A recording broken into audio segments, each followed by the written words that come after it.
নমস্কার বন্ধুরা, দেবযানীর রান্নাবান্নায় আপনাদের সবাইকে আরও একবার স্বাগত। আজ আমি মোচা দিয়ে একটা অন্যরকম রান্না করব। এটা মেনলি গরম ভাতের সঙ্গে দুর্দান্ত লাগে, তবে রুটির সঙ্গেও কিন্তু খারাপ লাগে না। রান্নাটার জন্য আমি একটা মোচাকে ছাড়িয়ে এইভাবে ছোট ছোট করে কেটে নিয়েছি। এক্ষেত্রে মোচা খুব মিহি করে না কাটলেও চলবে। মোচা কাটার সময় জলের মধ্যে একটু নুন দিয়ে দিয়েছিলাম, আর এখন একটু সামান্য হলুদ দিয়ে মোচাটা ভাপিয়ে নেব। মোচা ভাপাবার সময় অবশ্যই একটু হলুদ দিয়ে দেবেন, তাহলে মোচাটা কালচে হবে না। বেশি সময় নিয়ে সেদ্ধ করার কোনো দরকার নেই, একটু ফুটে গেলেই গ্যাস অফ করে দেব। তারপর গরম অবস্থাতেই মোচার জলটা ঝরিয়ে নেব এইভাবে। অন্যদিকে 100 গ্রাম মুসুর ডাল সেদ্ধ করতে বসিয়েছি। ডালটা এমন পর্যায়ে সেদ্ধ করব যাতে একেবারে গলে না যায়, কিছুটা দানা ভাব থাকে, কারণ এটা কিন্তু আবারও রান্না হবে। এবার একটা কড়াই গরম করে তাতে বেশ কিছুটা সর্ষের তেল দিলাম, আর তেলটা গরম হলে দুটো শুকনো লঙ্কা ভেঙে দিলাম, আর দিলাম হাফ টিস্পুন গোটা জিরে ও একটা তেজপাতা। লঙ্কা, জিরে আর তেজপাতা কয়েক সেকেন্ড ভেজে নিয়ে ডুমো করে কেটে রাখা একটা মাঝারি সাইজের আলু দিয়ে দিলাম। সামান্য নুন আর হলুদ দিয়ে আলুগুলো ভেজে নিতে হবে।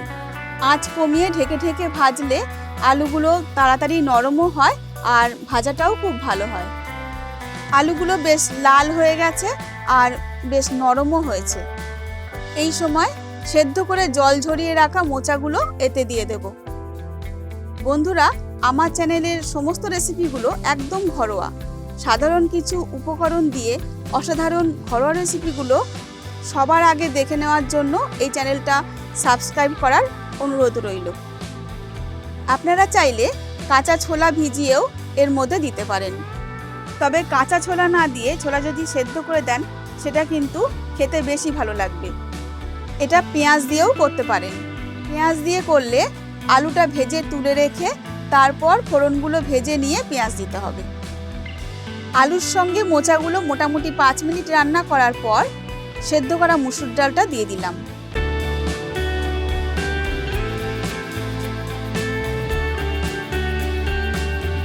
দিচ্ছি পরিমাণ মতো নুন, হলুদ আর চিনি। মোচা ভাপাবার সময় হলুদ দিয়েছিলাম, সেই জন্য এখন ডালের অনুপাতে হলুদটা দিলাম। মুসুর ডালকে আমিষ হিসাবে ধরা হলেও যদিও এটা একটা নিরামিষ জাতীয় রান্না, তাই একটু চিনি অবশ্যই দেবেন, তাতে এর টেস্ট অনেক ভালো হবে। রান্নাটা প্রায় হয়ে এসছে। এই সময় আমি এতে একটা বিশেষ মশলা দেব।